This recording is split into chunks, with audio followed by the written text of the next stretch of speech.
আজব সে রানীর দেশে আইন কানুন সর্বনেশে, কেউ যদি যায় পিছলে পড়ে পায়দা এসে পাকড়ে ধরে, কাজীর কাছে হয় বিচার 21 টাকা দণ্ড তার।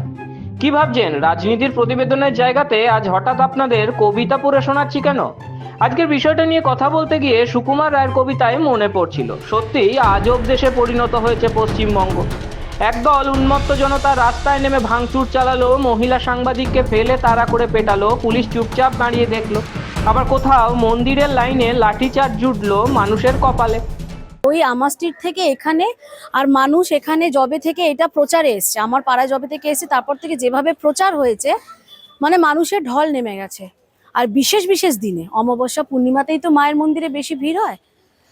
তো যখন ওভার ক্রাউড হচ্ছে, মানুষ তো একটা আস্থা বিশ্বাস ভরসা নিয়ে ভোর রাত থেকে দাঁড়িয়ে বাচ্চা কোলে নিয়ে লাইনে দাঁড়িয়ে আছে। আর দেখো আমাদের মহিলাদের তো একটা সমস্যা আছে, আমরা কোন সকালবেলা বাড়ি থেকে বেরোই, সেই জায়গায় দাঁড়িয়ে আজকে কি মানুষের ডিমান্ড ছিল যে একটু মাকে একটু দেখব।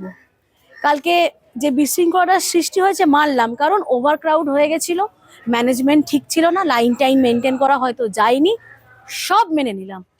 পুলিশ লাঠিচার্জটা কেন করলো? দুটো জায়গাতেই মানুষ বিক্ষোভ দেখাচ্ছিল। প্রথম ঘটনা যেখানে পুলিশ নীরব দর্শকের ভূমিকা পালন করলো বলে অভিযোগ, সেটা এ রাজ্যেরই মুর্শিদাবাদ বলে একটি জেলার বেলডাঙাতে ঘটেছে। অন্যটি কলকাতা শহরে আমহা স্ট্রিটের শ্যামসুন্দরী মন্দিরে।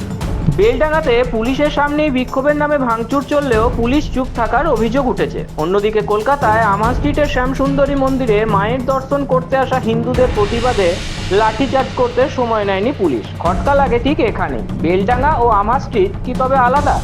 বেলডাঙা থেকে ঝাড়খণ্ডে কাজ করতে যাওয়া একজন পরিযায়ী শ্রমিকের মৃত্যু ঘিরে অশান্তি শুরু হয়। বেলডাঙায় বিক্ষোভরত জনতা বাসে ভাঙচুর চালায়, সড়ক অবরোধ করে, এমন একটা ঘটনা নিয়ে যেটা এ রাজ্যেই ঘটেনি।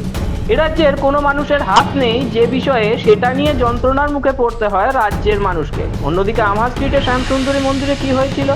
বজবজ, ব্যান্ডেল, ব্যারাকপুর এরকম অনেক দূর দূরান্ত থেকে মায়ের শ্যামসুন্দরী মন্দিরে আসেন হিন্দু ভক্তরা। রবিবার হিন্দু ভক্তদের ভিড় মায়ের পুজো দেওয়ার জন্য লাইনে দাঁড়িয়েছিল। অভিযোগ ওঠে একদল লোককে লাইন ভেঙে পিছনের দরজা দিয়ে দর্শন ও পুজোর ব্যবস্থা করে দেওয়া হয়। এরপরই শুরু হয় বিশৃঙ্খলা। আমহা স্ট্রিটের বিক্ষোভকারী হিন্দুদের ওপর লাঠিচার্জ করে পুলিশ। লাঠিচার্জে এক হিন্দু মহিলা আহত হয়ে হাসপাতালে ভর্তিও হয়। যে পুলিশের বিরুদ্ধে বেলডাঙাতে চুপচাপ দর্শক হয়ে থাকার অভিযোগ, সেই পুলিশের বিরুদ্ধে আবার আমহা স্ট্রিটে অতি সক্রিয়তার অভিযোগ। এখন প্রশ্ন একটাই, ঠিক কোন জায়গাতে বেলডাঙা আর আমহা স্ট্রিটের ঘটনা আলাদা, যা একই রাজ্যের পুলিশকে দুরকম ব্যবস্থা নিতে প্রেরণা দিয়েছে? কেন পুলিশ বেলডাঙায় যেটা পারেনি আমহা স্ট্রিটে সেটাই করে দেখায়? কেন এক জায়গায় পুলিশকে নিষ্ক্রিয় দেখা যায় আর অন্য জায়গায় অতি সক্রিয়তা দেখা যায়? এমন প্রশ্ন অনেকেই তুলছে। ব্যুরো রিপোর্ট, মাধ্যম।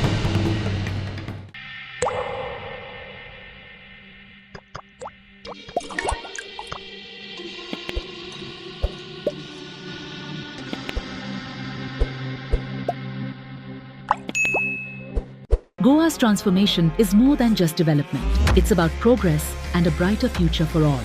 Bridges that unite aspirations, highways that bring communities closer, world-class airports welcoming opportunities. From modern infrastructure to seamless connectivity, Goa is on the fast track to grow.